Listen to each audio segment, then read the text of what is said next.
हरे कृष्ण बंधुरा आजकेर पर्वे एकटी खूबই गुरुत्वपूर्ण विषय निये आलोचना करते चलेछि। तुलसी मंजूरी बड़ होले करणीय कि? सठिक व्यवहार ना करले होते पारे महा अपराध। अनेक क्षेत्रे देखा जाय तुलसी गाছে बेशी मंजूरी हওয়ার कारणे गाছটি नष्ट হয়ে যায়। সেই ক্ষেত্রে করণীয় উপায় কি? तुलसी বৃক্ষের সঠিক পরিচর্যা এবং সঠিক নিয়মে সেবা অর্চনা করুন এবং তুলসী মহারানীর কৃপা লাভ করুন। এই মঞ্জুরি দ্বারা কি করতে হবে এই সব কিছুই আজকের ভিডিওতে আলোচনা করছি। তুলসী মঞ্জুরির সঠিক ব্যবহার করলে আপনি শ্রীহরির অতি কৃপা লাভ করবেন এবং শ্রীহরিকে স্বর্ণ দানের সমান ফল লাভ করবেন। কিন্তু সামান্য ভুলে হতে পারে মস্ত অপরাধ এবং নেমে আসতে পারে চরম বিপর্যয়। তাই সম্পূর্ণ ভিডিওটি না টেনে দেখার অনুরোধ জানাচ্ছি। আমরা যখন তুলসী বৃক্ষ রোপণ করি তার কিছুদিন পর বৃক্ষটি আস্তে আস্তে বড় হয় এবং বড় হওয়ার পর যখন অনেক মঞ্জুরি হয় এবং অনেক সময় মঞ্জুরির জন্য গাছটি দেখতেও খারাপ লাগে এবং ধীরে ধীরে গাছটি নষ্ট হয়ে যায়। তাই কিভাবে যত্ন নিতে হবে অনেকেই জানেন না এবং মঞ্জুরির সঠিক ব্যবহারও অনেকেই জানে না। মূলত তাদের জন্যই আজকের এই ভিডিওটি। মঞ্জুরি দিয়ে কি করতে হবে এই সব কিছুই আজকের ভিডিওতে বলছি। শ্রীহরির চরণে তুলসী পত্র অর্পণের মহিমা অনেক। শাস্ত্রে বর্ণিত রয়েছে তুলসী পাতা ভগবানকে অর্পণ করলে ভগবান যত না প্রীত হন তার থেকে অধিক প্রীত হন তুলসী মঞ্জুরি দ্বারা ভগবানের সেবা অর্চনা করলে। এখন অনেকের মনে এইটি প্রশ্ন হচ্ছে যে কিভাবে তুলসী মঞ্জুরি শ্রীহরির চরণে অর্পণ করব। সর্বপ্রথমে স্নান সেরে তুলসী বৃক্ষের কাছে যান এবং তুলসী দেবীর উদ্দেশ্যে প্রণাম নিবেদন করুন এবং তারপর একটি একটি করে মঞ্জুরি তুলতে হবে। সেক্ষেত্রে খেয়াল রাখতে হবে যেন তুলসী বৃক্ষে কোনো প্রকার আঘাত না লাগে। খুবই সাবধানে তুলসী মঞ্জুরি চয়ন করুন এবং তুলসী মঞ্জুরির পাশে যেন 2 থেকে 3টি তুলসী পত্র থাকে এমন অবস্থায় তুলসী মঞ্জুরি তুলে নিন। তারপর সেগুলি ভালো করে ধুয়ে নিতে হবে।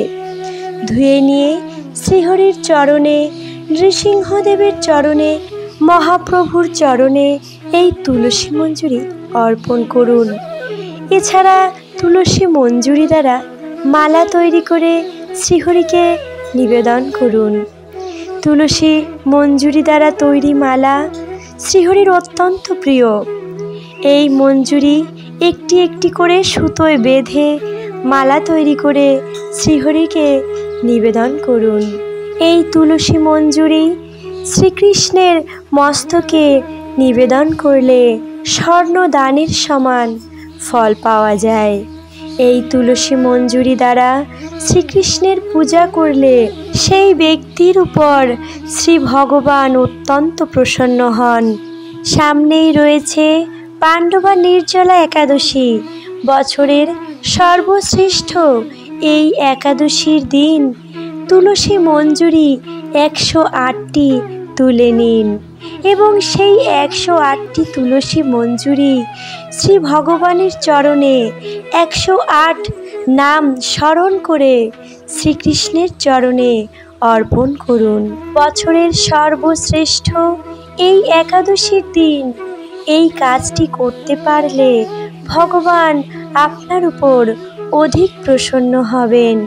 কিন্তু একটি জিনিস অবশ্যই খেয়াল রাখবেন, একাদশীর আগের দিন তুলসী মঞ্জুরি চয়ন করে রাখুন, কারণ একাদশীর দিনে তুলসী পত্র তোলা নিষিদ্ধ। কোন কোন দিনে তুলসী পত্র চয়ন করা নিষিদ্ধ এই সম্পর্কে একটি ভিডিও অলরেডি আপলোড করেছি, প্রয়োজন হলে অবশ্যই দেখে নেবেন। তুলসী মঞ্জুরি শ্রীহরির চরণে অর্পণ করুন। ভগবতে তুলসী মঞ্জুরি অর্পণ করুন। শ্রীহরির মস্তকে তুলসী মঞ্জুরি অর্পণ করুন। শ্রীহরির চরণে তুলসী মঞ্জুরি অর্পণ করুন। তুলসী মঞ্জুরি দ্বারা মালা গেঁথে শ্রীহরিকে নিবেদন করুন। শাস্ত্রে স্পষ্টভাবে বলা রয়েছে, তুলসী পত্র দ্বারা শ্রীহরির পূজার্চনা করলে শ্রীহরি যত প্রসন্ন হন তার অধিক প্রসন্ন হন তুলসী মঞ্জুরি দ্বারা শ্রীহরির পূজার্চনা করলে। তাই ভক্তগণ, শ্রীহরির পূজার্চনার জন্য অবশ্যই তুলসী মঞ্জুরি চয়ন করা আমাদের কর্তব্য।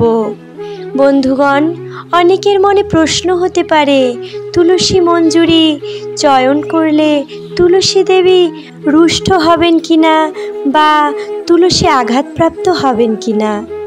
সেক্ষেত্রে বলে রাখি বন্ধুরা, আমাদের চুল অথবা নখ যেমন বড় হয়ে গেলে সেগুলো কেটে ছোট করার প্রয়োজন হয়, ঠিক তেমনি অত্যাধিক তুলসী মঞ্জুরি তুলসী বৃক্ষের পক্ষে ক্ষতিকারক।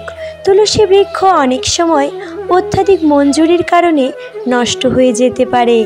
তাই তুলসী মঞ্জুরি চয়ন করে শ্রীহরির চরণে নিবেদন করে শ্রীহরির অশেষ কৃপা লাভ করুন। আজকের ভিডিও এখানেই শেষ করছি। যদি ভিডিওর কোথাও একটু ভালো লেগে থাকে অবশ্যই একটি লাইক করতে ভুলবেন না এবং কমেন্ট বক্সে রাধা গোবিন্দের আশীর্বাদ পেতে লিখুন, জয় রাধা গোবিন্দ, জয় মাতা তুলসী।